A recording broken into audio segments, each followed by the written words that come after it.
Story 1. I'm about to turn 18 in a few months, and things have taken a surprising turn at home.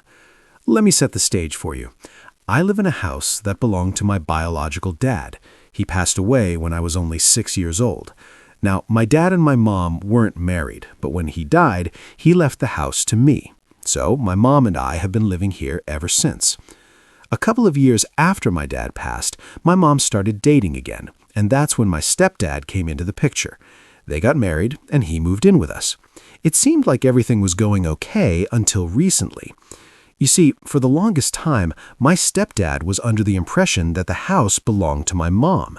No biggie, right? Except this misunderstanding led to a pretty awkward conversation just the other day.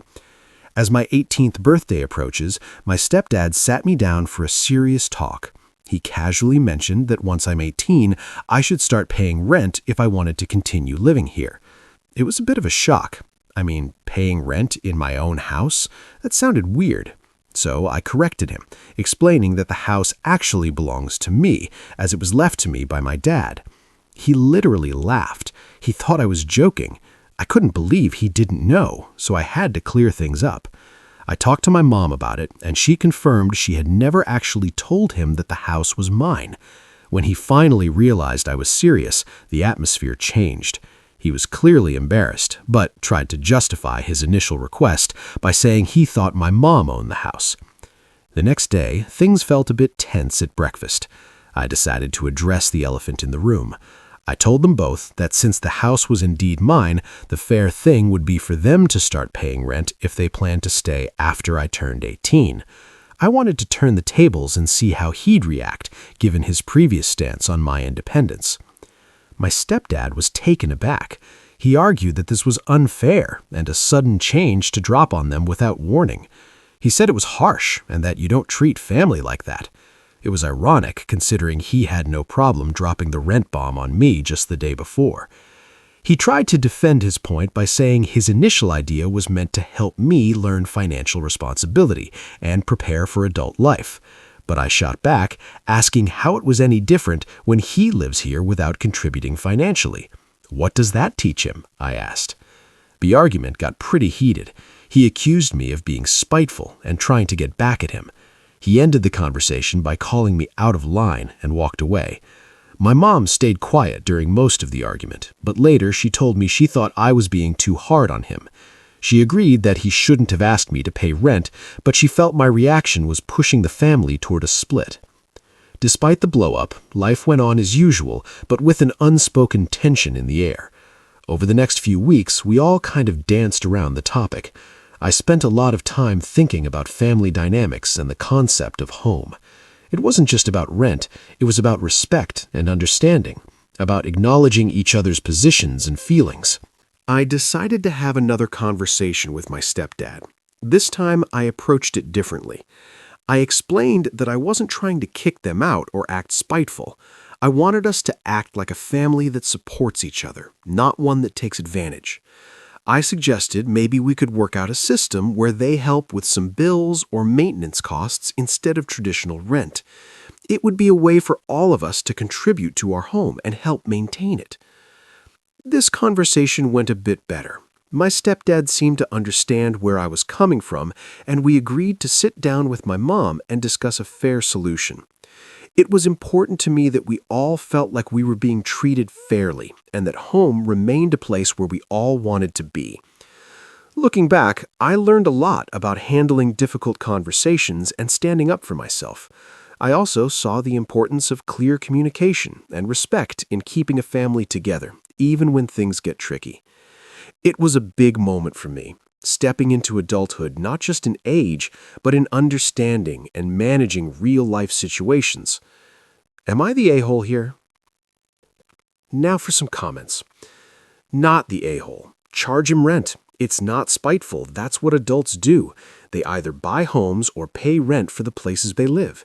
He doesn't think you should be allowed to live rent-free when he thought your mother owned the house, but he thinks he should be allowed to live rent-free? Tell him to cough up or leave. Edited to add, by the way, he told you that you have to pay rent in a house that he doesn't even own. Even if your mother did own the house, any rental agreement should have come from your mother, not him. You are not his child. He has no business parenting you. Even if he had the best of intentions, and when he tells you he was only doing it to prepare you for life and adult responsibilities, I call BS. If that's the way he truly felt, then he would have gone through your mother, since she's related to you and he thought it was her house. It wouldn't surprise me to learn that he was hoping that you'd pay him rent, lining his pockets with free money, collecting rent on a house that isn't even his. It's unfair because it's a sudden change. Gee, it was perfectly fine when the sudden change was happening to you. Not the a-hole. He needs to act like an adult and pay his own way in life. Get a rental contract and make them sign it or start the eviction process. You know that he would 100% make you pay up or get out. Not the a-hole. Oh, when the shoe is on the other foot, your stepdad is all about taking care of family. Why wouldn't your mom tell him?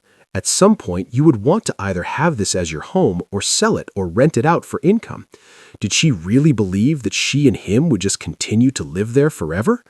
I would stand firm and draw up a lease that would begin in 30 days. This is your house, and honestly, I don't believe that your mom had any intention of ever letting this be your home. Now that he knows it's yours, he sounds like he would try to push you around. He didn't even tell your mom he was asking you for rent. Story 2. A few years ago, my family faced one of the toughest times we could imagine as we lost our father to cancer. Before he married our mom, Dad had a life filled with incredible adventures. He was part of the crew for some famous rock bands, known for their big hair and loud music during his early 20s. He lived life on the road, traveling from city to city with these bands, and he had his share of wild experiences. Dad often told us stories from those days, filled with concerts, late-night parties, and endless travels. He had a sense of humor about it all, frequently making jokes about how chaotic his life was back then. Sometimes he'd laugh and say he wouldn't be shocked if we had a half-brother or half-sister out there somewhere. According to him, there were many things from those days that he simply couldn't remember. But beneath his laughter, there was a hint of worry. It seemed like the idea that he might have another child out there whom he never met or helped raise actually bothered him a lot more than he let on. Seeing this hidden concern, my siblings and I decided to do something about it. We thought that taking a DNA test might shed light on any unknown aspects of our dad's past. We didn't expect much, maybe discovering some distant relatives at most. For years, that's exactly what happened. Nothing beyond a few distant cousins. However, everything changed dramatically when Dad's health took a turn for the worse and he had to enter hospice care. Around 6 months before he passed away, we received a notification from the DNA testing service. It was a match, but not with a distant cousin this time. It was a half-sister, and she was almost a decade older than me. This was a big deal. The timeline of her birth perfectly matched the period when our dad was touring incessantly with those rock bands. Before responding to her, we felt it was important to discuss it with Dad first, especially considering his frail condition. He was extremely weak and sick, but when we mentioned that we might have found his other daughter, the news hit him hard. He broke down crying, something we hadn't seen him do very often. Through his tears, he told us that this was exactly what he had always feared the most, having a child out there that he hadn't been there for, that he hadn't supported. He expressed a strong desire to talk to her as soon as he could. He wanted to make up for lost time, at least in whatever way he was capable of in the days he had left. When we connected with our newly discovered half-sister, things quickly took a turn for the worse. After sharing our dad's number and explaining his serious health condition, as well as the fact that he was unaware of her existence until recently, her response was far from understanding. Instead, she began to bombard him with phone calls, often filled with anger and accusations. She would scream questions at him, asking why he left her and her mother, why he never searched for her, and calling him irresponsible. We stood by feeling helpless as we listened to these painful exchanges. We even urged him to hang up, but he refused. He believed that listening to her, absorbing her pain and anger, was the last thing he could offer her in his final days. After our dad passed away, the tension escalated when we informed her of his death. Her immediate reaction was to inquire about her inheritance. I was taken aback by her bluntness. His medical bills had depleted nearly all his savings, and after paying for his funeral, we were left with just $11,000. I explained to her that there was hardly anything left, and what little was left was meant to be split among my siblings and me. I also expressed to her how deeply hurt I was by the way she treated our father during his last days. I told her I couldn't forgive her for adding stress to his final moments, and I pointed out that it wasn't entirely his fault she grew up without him. Her mother also played a role in the situation. My mom and sisters think I'm being too harsh. They say I should try to understand how she feels about growing up without a father and suggest that I should just give her the remaining money, considering it isn't a large sum and her life hasn't been easy. However, despite their arguments, I find myself unable to move past her actions. Our dad appointed me to manage his estate, and I feel a strong responsibility to honor his last days, which were overshadowed by turmoil and regret due to those distressing calls. It's a tough position to be in, balancing fairness, grief, and unresolved family tensions. Now for some comments. Not the a-hole. The fact that the first concern she had when he passed was money. He didn't know of her existence, and I won't say he's not to blame, but it's something her mother could have, mentioned to him years ago. She directed all of her anger and frustration to the wrong person, and honestly, F empathy after that. Sorry for your loss, and please stick with your gut on this. Not the a-hole. Not your responsibility. She's rude, has no empathy. He clearly had worry for this. He had regret. I'd say if she had some compassion, showed some sort of love or understanding, and didn't demand money from a dead man she doesn't know at all, then there could be some type of care for her, sort of. Not really. Not the a-hole. I mean, if your father had wanted her to have something, he would have added her to the estate.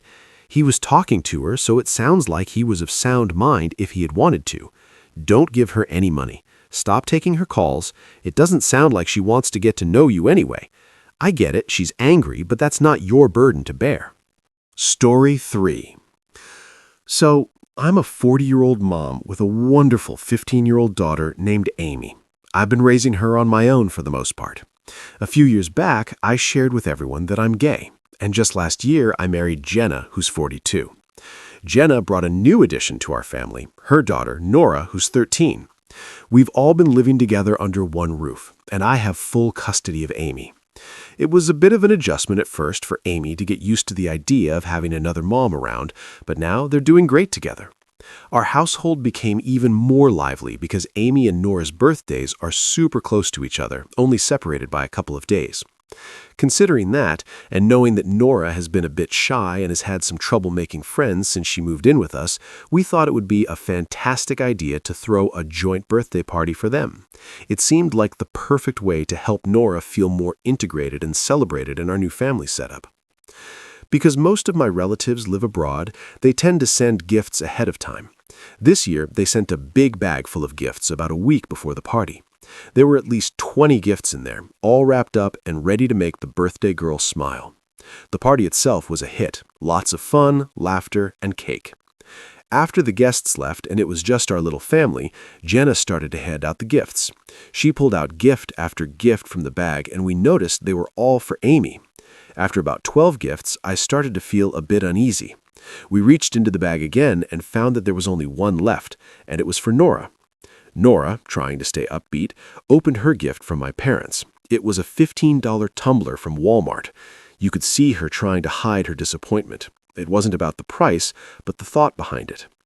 Amy, on the other hand, had received an array of high-end gifts, gift cards each worth well over $100, a brand new limited edition smartphone, some really cool gadgets, fancy designer clothes, and a bunch of heartfelt birthday cards. Seeing the stark difference in how the gifts were distributed really got to me. I couldn't help feeling that my family hadn't considered Nora equally, and it seemed unfair, especially seeing her try to brush it off but clearly feeling left out. That night, fueled by a mix of disappointment and mama bear instinct, I took to the family chat. I called out my siblings, my parents, and extended family members for not thinking of Nora, and I expressed my frustration about the casualness of the gift Nora received compared to the lavish ones. I wanted to make sure everyone understood that Nora is just as much a part of our family as Amy, and it's important that she feels valued and included, especially on occasions like her birthday. After the party, when I confronted my family about the unequal gift-giving, they brushed off my concerns. They argued that it wasn't their responsibility to buy gifts for Nora since she isn't directly related to them, and they felt that Amy deserved her gifts because she was their blood relative. They also mentioned that since I hadn't thrown a separate party for Amy, it was my issue to deal with the dynamics between Jenna and Nora, not theirs. Seeing Nora feel left out wasn't new. Unfortunately, this wasn't the first time she'd been overlooked by my family, which made the whole situation even more painful for her. Wanting to smooth things over, I turned to Amy that night. I asked if she might share just a few of her many gifts with Nora. Not everything, just some of the gift cards and a couple of new clothes. To my surprise, Amy was really upset by the suggestion. She had always been about sharing before, and although she and Nora weren't the closest of friends, they generally got along fine. But when I asked her to share, Amy broke down crying. She confessed that she had never wanted a joint birthday party in the first place. She felt like I was constantly making her share everything with Nora, from their room to parties to sleepovers. If only one of them was invited somewhere, I'd insist neither go unless both were included. Amy expressed that she wanted something of her own, especially her birthday gifts, which she felt were the one thing that could be just hers. In response, I told her off for being selfish and grounded her. I even took a couple of her presents and offered them to Nora, hoping it would show some fairness. However, Nora refused them, not wanting to cause more trouble with Amy or feel like she was accepting pity gifts. Since then, Amy has been pretty distant and cold toward all of us. I really just wanted to bring my daughters closer together with the joint party and make sure they both felt equally loved and included, but it seems like it backfired, and now I'm not sure how to fix the tension in our family. Am I the a-hole? Clarification. Jenna and I bought gifts for the girls, their own tablets, as well as their friends. Nora also received gifts from her extended family, but they sent for Amy as well. Now for some comments. Yes, you are the a-hole. You're basically asking your daughter to share her complete identity with Nora. Her room, her stuff, her family, her friends, her birthday party, the parties she goes to, sleepovers. Is there anything really hers? This can't be good for her development. She needs to be her own person. So my husband Finn and I are a couple, and we have very different salaries right now. Finn was making good money before, like $44,000 a month, but he wanted to go back to school to get a master's degree, which is awesome. But now he makes way less because the scholarship doesn't pay much. He gets about $2,300. But after he pays for all his school stuff, he's only left with about $1,500 each month. Now, I make more money, about $7,000 a month, so I pretty much take care of 90% of our expenses. We keep all our money together in joint accounts, and I'm all for supporting him while he gets his master's because I think it's super important for his future. So, Finn's childhood buddy Marcus was getting married. Finn was not just a guest, he was the best man, which is a big deal. He had to organize the bachelor party before the wedding. Even though all the friends who were supposed to help promised to chip in for the party costs, many didn't actually pay up. They just ignored Finn's messages about the money, leaving him to foot most of the bill, which ended up being around $2,000. Finn came to me a bit stressed and asked if I could cover the bachelor party expenses since I had some money set aside. I agreed to help him out. I also gave him $1,500 in cash to keep on hand for any emergency situations, just a little extra backup. Cut to the wedding day. There's this tradition at some weddings where they cut the groom's tie and go around to the guests asking for money, kind of like a fun way to collect a wedding gift on the spot. When it was time for Finn and Marcus to come to our table, Finn decided to use the $1,500 emergency cash I gave him. He thought it would be a cool move to show his support by putting all that cash on Marcus's tie. Everyone was cheering, and it seemed like a fun moment, but inside I was really not happy. That money was meant for actual emergencies, not just as a showy gift at a party. It felt like the money we really needed to keep just in case was used up in a way that wasn't planned. After Finn used the emergency cash at the wedding, things got a bit tense between us. He came back to our table about half an hour later, and I immediately told him that the $1,500 I gave him was meant for real emergencies, not just for showing off in front of a crowd. He argued that since the money was from our joint funds, he also had the right to decide how to use it, especially if it was to help a friend like Marcus. I tried to explain that while our shared expenses and emergency funds are indeed for both of us, using that money just to look good in front of others felt wrong to me.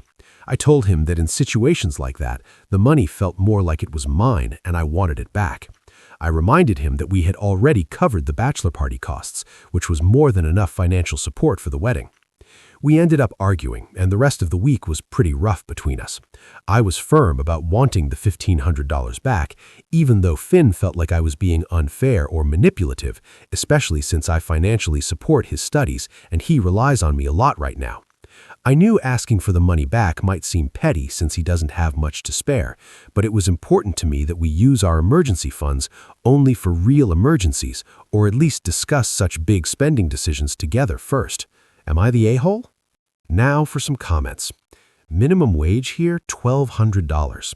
I think asking for him to take it back is a bit much. However, I do think he should make it up somehow. Can he sell some belongings or get a part-time job?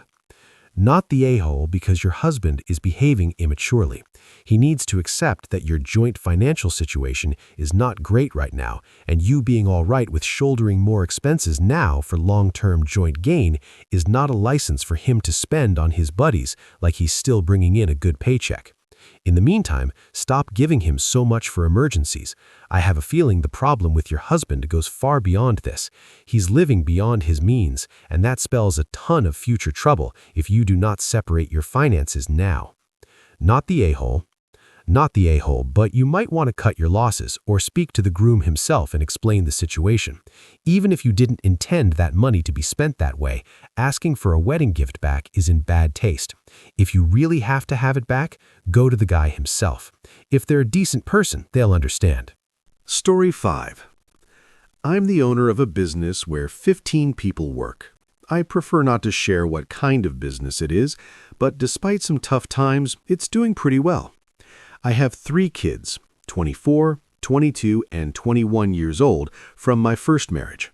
I also have a stepson named Josh, who is 18 years old. When I mention stepson, I just mean that Josh is my wife's son from before I met her, but to me, he's just like my own son. Back when my first 3 kids were younger, I had a rule. If they ever wanted to work at my business, I would set up a real job interview for them. They didn't know that I planned to hire them regardless of how the interview went.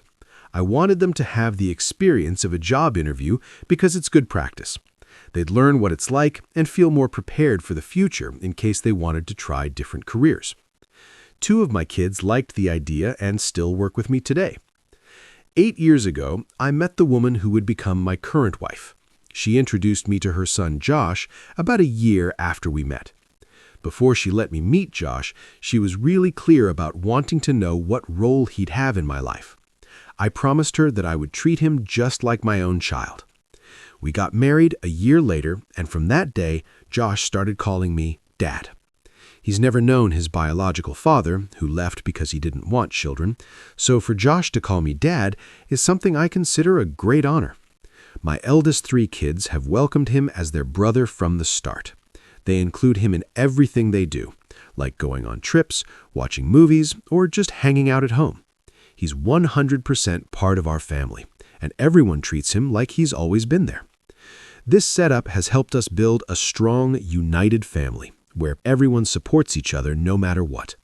It's been great seeing all of them grow up, make decisions together, and become close as siblings. After my wife and I got married, I offered the same opportunity to Josh that I had given to my other kids. I told him that if he ever wanted to work at my business, I would set up a job interview for him, just like I did for his siblings. Recently, Josh finished his last year of high school and was unsure about whether to go to university or start working. After thinking it over during the summer holidays, which just started, he decided that university wasn't the right path for him right now and that he'd rather get a job. So he came to me and asked if I could arrange a job interview for him at my company. I happily agreed. What I haven't told him yet is that he's going to get the job, no matter how the interview goes. I think it's important for him to go through the process of an interview to gain some experience and confidence. However, when I discussed this plan with my wife, she was really upset. She felt that by making Josh go through an interview, I wasn't treating him the same way as my biological kids, even though this was exactly what I had done for them. I explained to her that Josh already has the job, but I believed that having an interview experience would be beneficial for him, just as it was for his siblings. My wife thinks that since Josh is the youngest, maybe it would be fairer to just give him the job without an interview, especially since he's shown interest and initiative by asking for it. She's been quite unhappy with me for the past couple of days because of this disagreement. I'm trying to balance being fair to all my children while also preparing them for the real world, and it's tricky when you're blending a family with different expectations and perspectives.